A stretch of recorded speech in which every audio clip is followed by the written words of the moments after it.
Praise the lord. ప్రభు నామానికి మహిమ కలుగును గాక. మీ అందరికి కూడా నా శుభములు. బైబిల్ గ్రంథంలో అనేక మంది ప్రవక్తలు ఉన్నారండి. వారిలో ఒకరు ఇర్మియా. ఈ ఇర్మియాలో ఉన్న ఒక గొప్ప లక్షణం ఏంటంటే విజ్ఞాపన చేసేటువంటి వ్యక్తి అండి. ఒక విజ్ఞాపన పరుడు. అసలు దేవుడు ఎందుకు ప్రవక్తను ఏర్పరచుకుంటాడు?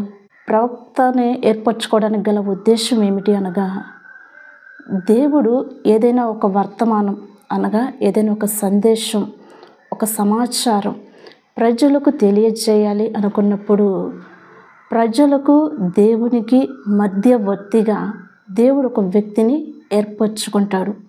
ఆ వ్యక్తే ప్రవక్త అన్నమాట.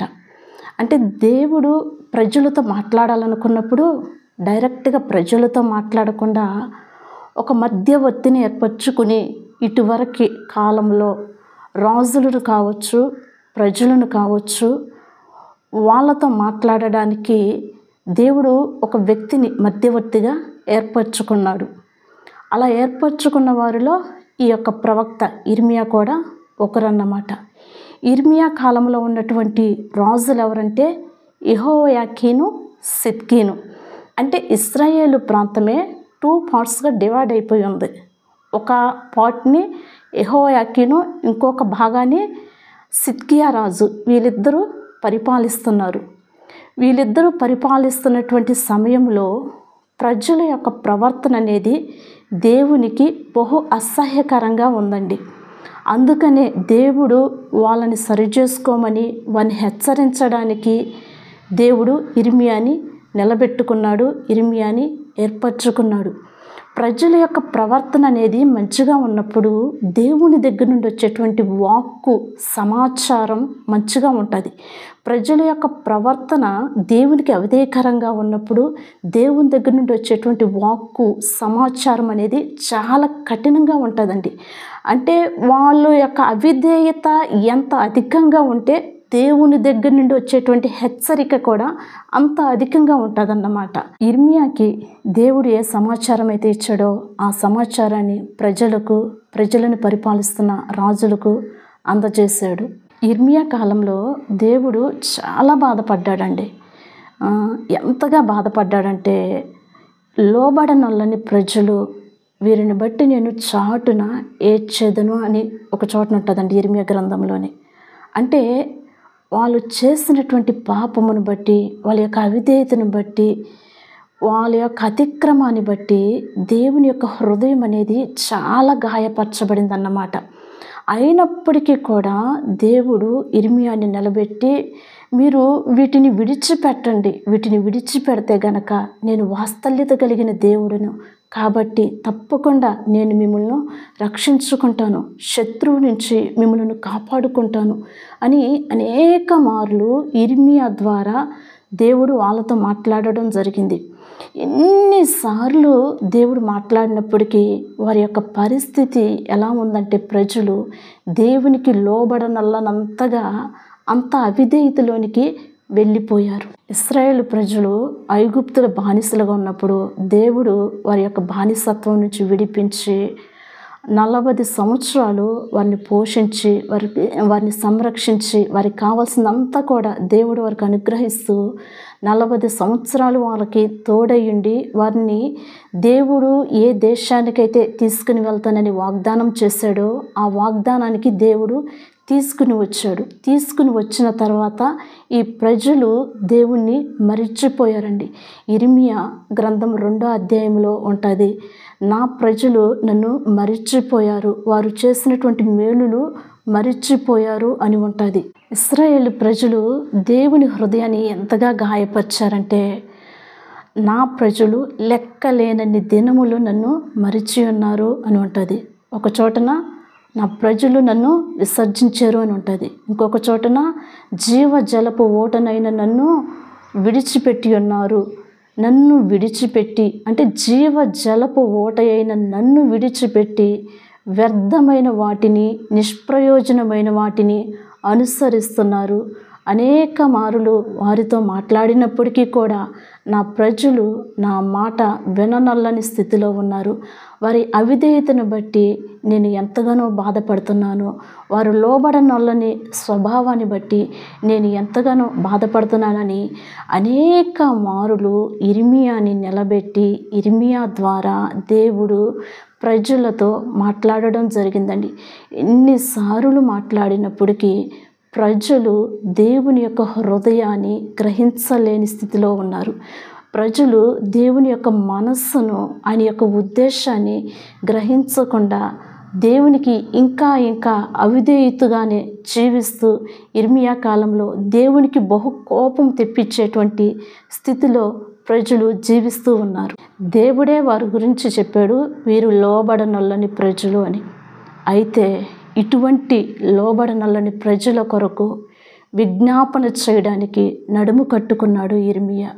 ఒక విజ్ఞాపన పరుడుగా, ఎలా అంటే దీవారాత్రములు కన్నీరు కార్చే వ్యక్తిగా, ఎంతగా అంటే నా తల జలమయముగా ఉండునుగాక, నా కన్ను కన్నీటి ఊటగా ఉండునుగాక అంటే అంతగా విజ్ఞాపన చేస్తున్నాడండి. లోబడనల్లని ప్రజలు కదా అని చెప్పేసి ఆ ప్రజల యొక్క స్వభావాన్ని చూసి, వారి యొక్క ప్రవర్తనను చూసి ఇర్మియా ఏమాత్రం కూడా అంటే అసహించుకుని విడిచిపెట్టలేదు. కానీ అటువంటి లోబడనల్లని ప్రజల కొరకు తన యొక్క ప్రాణాత్మ శరీరములను సమర్పించి దేవుని ఎదుట విజ్ఞాపన చేస్తున్నాడండి. ఆ దేవుడే చెప్పాడు, వీళ్ళ కొరకు అసలు విజ్ఞాపన చేయొద్దు అని. అంటే వాళ్ళ స్వభావాన్ని బట్టి దేవునికి అంతగా అసహ్యం కలిగింది. అయినప్పటికీ కూడా వాళ్ళ కొరకు విజ్ఞాపన చేయడానికి నడుము కట్టుకున్న ఇర్మియా వారి కొరకు విజ్ఞాపన చేస్తూనే ఉన్నాడు. దేవుని సన్నిధిలో బ్రతిమలాడుతూనే ఉన్నాడు. ఇర్మియాకున్న ఒక మంచి గొప్ప బిరుదు ఏమిటంటే విలాప ప్రవక్త, అంటే విలపించేవాడు అని అర్థం. తన ప్రజల యొక్క పాపము కొరకు ఎంతగా విలపిస్తే అతనికి దేవుడు ఆ బిరుదునిచ్చాడు. అంటే ఇర్మియా ప్రజల యొక్క పాపమును చూసి అసహించుకోకుండా వారి కొరకు విడుదల, ఆ పాపములో నుంచి ప్రజలు బయటపడాలని, విడిపించాలని వారి కొరకు విజ్ఞాపన చేశాడు. వారి కొరకు రోదన చేశాడు. దేవుని సన్నిధిలో అంగలార్చాడన్నమాట. దేవుణ్ణి విధేయతతో బ్రతిమలాడుకుంటున్నాడన్నమాట. మనకు తెలిసిన వారు ఎంతోమంది, మన రక్త సంబంధికులు కావచ్చు, మన స్నేహితులు కావచ్చు, లేకపోతే మన చుట్టుప్రక్కల ఉన్నవారు కావచ్చు అండి. వారు ఏదైనా ఒక పాపంలో ఇరుక్కుపోయి ఉన్నప్పుడు వారి యొక్క స్థితిని చూసి వారిని అసహించుకునే ప్రజలుగా మనం ఉండకూడదు. కానీ వారి కొరకు కనీసం మన వ్యక్తిగత ప్రార్థనలో వారి కొరకు మనం విజ్ఞాపన చేయాలి. అంటే ఇర్మియా ప్రజల పాపాన్ని చూసి అసహించుకోలేదు, కానీ వారి కొరకు విజ్ఞాపన చేయడానికి నడుము కట్టుకున్నాడండి. మనము కూడా మనకు తెలిసిన వారు ఎవరైనా సరే ఏదైనా వారు పాపంలో ఇరుక్కుపోయినప్పుడు, పాపంలో జీవిస్తున్నప్పుడు వారి కొరకు అంటే 1కి 10 సార్లు మాట్లాడుకోవడం వల్ల ఎటువంటి ప్రయోజనం ఉండదు. కానీ అసలు దానిని బట్టి దేవుడు ఏమాత్రం కూడా సంతోషించడు.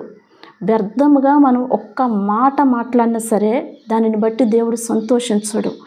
ఏదైనా ఒక వ్యక్తి పాపంలో ఇరుక్కుపోయినప్పుడు అది మనం కన్నులతో చూసినా, మన చెవులతో మనం విన్నా వారి కొరకు మనము ప్రార్థన చేయాలి. వారి కొరకు మనం అంగలార్చాలి. ఎంతగా వారి కొరకు మనం అంగలారుస్తామో, ఎంతగా వారి కొరకు మనం మొర్రపెడతామో అది ప్రభువు వింటాడు. దానిని బట్టి ప్రభువు సంతోషిస్తాడు. కానీ వారు పాపంలో ఉన్నారు, పాపంలో జీవిస్తున్నారని వారు చేసిన పాపము గురించి 1కి 10 సార్లు దానిని గురించే మనం మాట్లాడుతూ ఉన్నామంటే దానిని బట్టి దేవుడు దుఃఖిస్తాడు. ఎందుకంటే ఒక వ్యక్తిలో ఉన్నటువంటి లోపాన్ని చూడడం వల్ల ఎటువంటి ఉపయోగం లేదండి. ఒక వ్యక్తిలో ఎటువంటి లోపాలైనా ఉండొచ్చు, అందరూ పరిపూర్ణులుగా ఉండకపోవచ్చు. అయితే ఆ వ్యక్తిలో ఉన్న లోపాన్ని చూసి మాట్లాడుకోవడం బట్టి దేవుడు ఏమాత్రం కూడా సంతోషించడు. కానీ ఆ వ్యక్తిలో ఉన్న లోపమును బట్టి మనం ప్రార్థించగలిగితే, మనం విజ్ఞాపన చేయగలిగితే, అది ఎవరైనా కావచ్చు, మనకు తెలిసిన వారు కావచ్చు, మనకు తెలియకపోయిన వారు కావచ్చు, వాళ్ళు ఎవరైనా కావచ్చు. ఒక వ్యక్తి గనక పాపములో బంధించబడి ఉన్నాడు, అది ఎటువంటి పాపమైనా కావచ్చు. ఒక వ్యక్తి అలా పాప బంధకాలలో ఆ ఉచ్చులలో చిక్కుకుపోయి ఉన్నారు అని గనక మనకి తెలిస్తే వాటి గురించి మాట్లాడుకోవడం కాదు, కానీ వారి కొరకు మనం విజ్ఞాపన చేయాలండి. ఇర్మియా ఇదే చేస్తున్నాడు. దేవుడు ఏ వర్తమానం అయితే ఇస్తున్నాడో ఆ వర్తమానాన్ని ప్రజలకు తీసుకొచ్చి అందిస్తున్నాడు. అంతేకాదు, ప్రజల పక్షాన మొరబెడుతున్నాడు.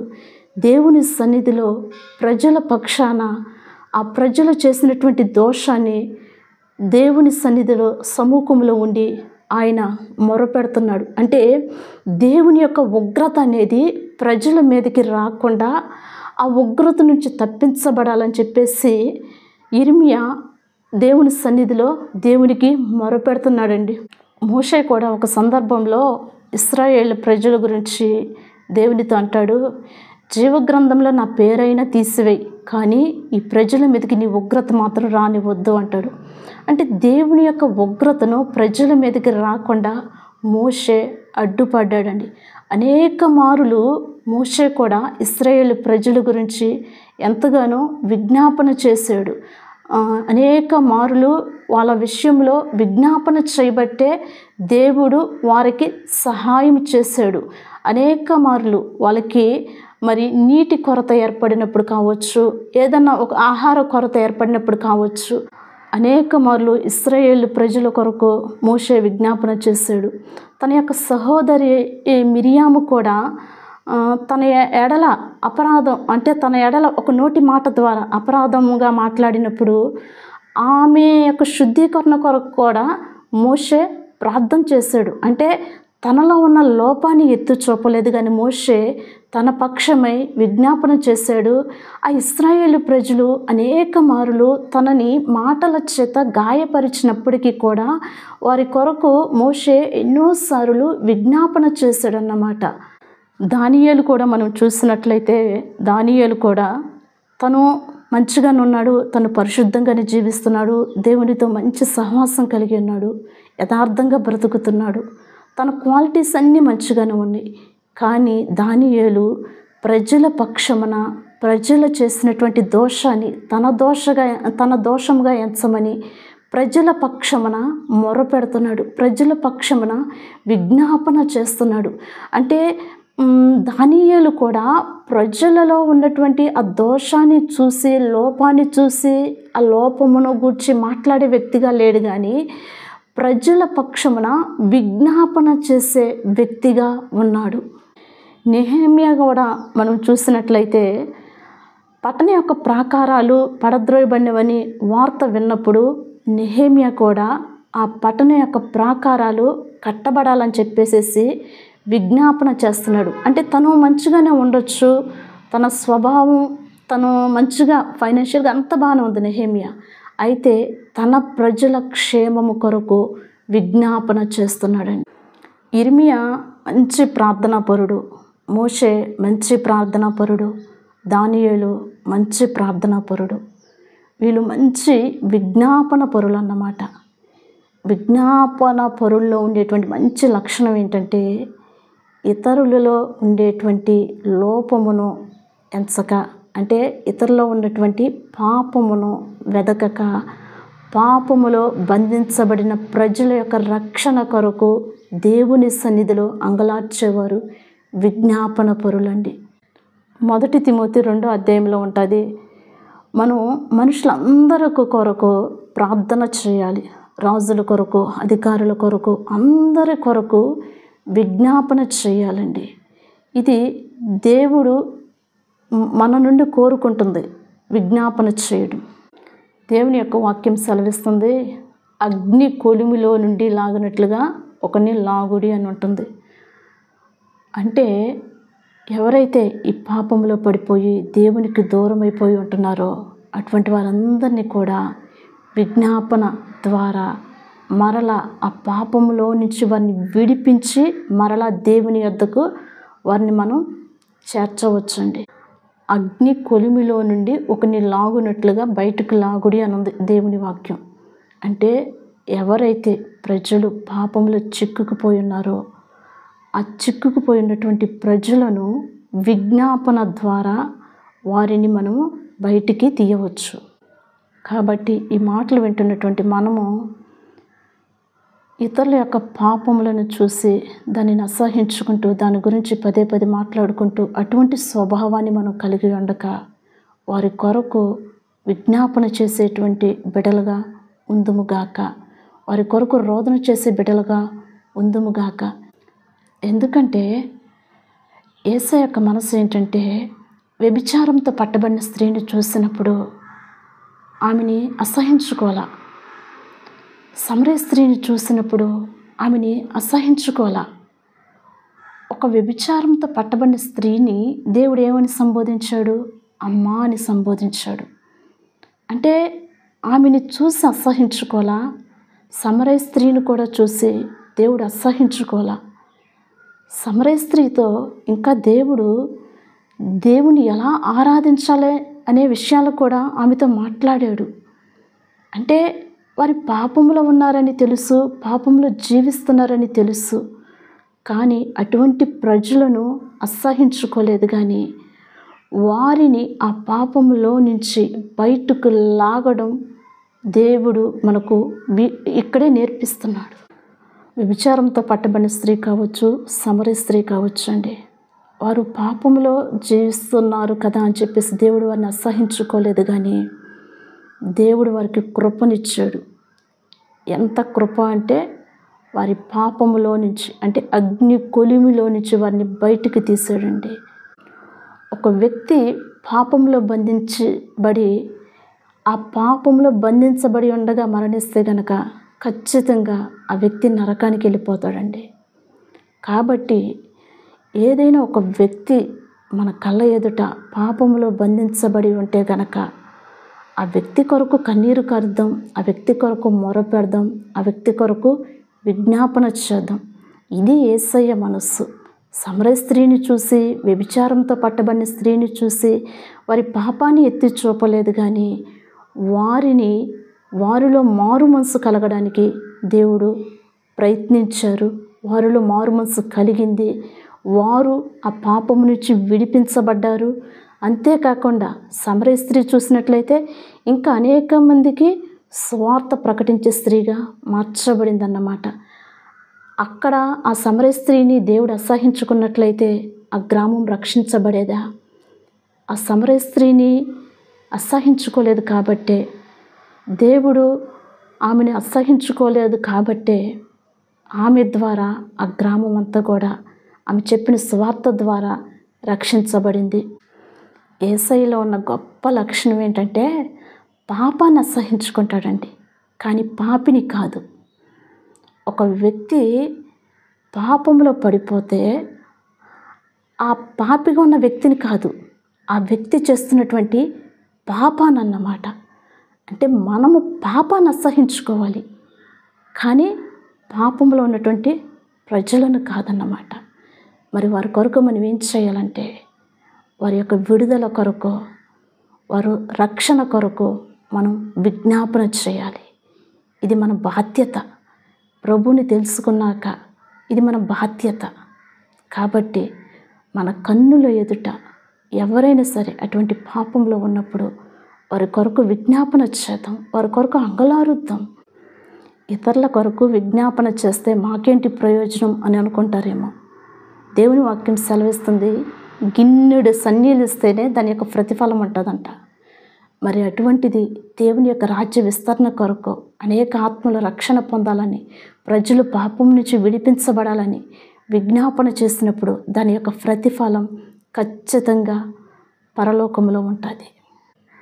ఇర్మియా తన ప్రజల కొరకు ప్రార్థించాడు, మోషే తన ప్రజల కొరకు ప్రార్థించాడు, దానియేలు కూడా తన ప్రజల కొరకు ప్రార్థించాడండి. కాబట్టి మనము కూడా మన దేశం కొరకు మనం ప్రార్థించాలి. మన దేశంలో ఉన్నటువంటి ప్రజల కొరకు ప్రార్థించాలి. మన దేశంలో ఉన్నటువంటి రాష్ట్రాల కొరకు ప్రార్థించాలి. ఒక్కో రాష్ట్రంలో ఉన్న జిల్లాల కొరకు ప్రార్థించాలండి. ఎక్కువగా ప్రజల యొక్క రక్షణ కొరకు ప్రార్థించాల్సిన బాధ్యత మన మీద ఉంది. కాబట్టి మన దేశంలో ఎన్నో కోట్ల మంది ప్రజలు ఉన్నారు. వీళ్ళ యొక్క రక్షణ కొరకు ప్రార్థించాల్సిన బాధ్యత క్రీస్తుని తెలుసుకున్న ప్రతి ఒక్కరి మీద ఉంది. కాబట్టి ప్రతి ఒక్కరము కూడా ప్రతి దినము కూడా దేశము కొరకు ప్రార్థిద్దాం. దేవుడి మాటలు దీవించును గాక. ఆమేన్. చిన్న ప్రార్థన చేసుకుందాం. పరిశుద్ధుడును మహాగణుడు ఒక తండ్రి, నీకు వందనాలు. గొప్ప దేవుడా, నీకు వందనాలు. సర్వశక్తి కలిగిన యేసయ్యా, నీకు వందనాలు ప్రభా. తండ్రి, నీకు స్తోత్రములు చెల్లించుకుంటున్నాను దేవా. మరి ఎవరైనా మా కన్నుల ఎదుట పాపములు ఇరుక్కుపోయినప్పుడు వారి కొరకు ప్రార్థించే బిడ్డలంగా మమ్మలను మలచండి. వారి కొరకు విజ్ఞాపన చేసేటువంటి బిడ్డలుగా మమ్మలను మలచండి దేవా. వారి యొక్క పాపమును గూర్చి మాట్లాడే బిడ్డలంగా మేము ఉండొద్దు ప్రభా. వారి కొరకు ఈ సన్నిధిలో అంగలార్చే బిడ్డలుగా మమ్మలను చేయండి ప్రభా. తండ్రి, మోషే తన ప్రజల కొరకు ప్రార్థించాడు. ఇర్మియా తన ప్రజల కొరకు ప్రార్థించాడు. దానియేలు తన ప్రజల కొరకు ప్రార్థించాడు. దేవా, మీరు కూడా ఈ భూమి మీద ఉన్నప్పుడు మా కొరకు ప్రార్థించారు ప్రభా. యేసయ్యా, నీకు వందనాలు. మేము కూడా మా ప్రజల కొరకు, మా దేశము కొరకు, మా రాష్ట్రాల కొరకు ఈ దినము నుంచి ప్రత్యేకంగా ప్రతి దినము కూడా ప్రభా ప్రతి ఒక్కరూ ప్రార్థించున్నట్లుగా ఆ హృదయాన్ని మీరు అనుగ్రహించండి. ఆ మనస్సును మీరు దయచేయమని వేడుకుంటూ ఈ చిన్న ప్రార్థనని పాద సన్నిధికి చేర్చుకోమని నజరేయుడైన యేసుక్రీస్తు పేరట అడిగి వేడుకుంటున్నాను తండ్రి.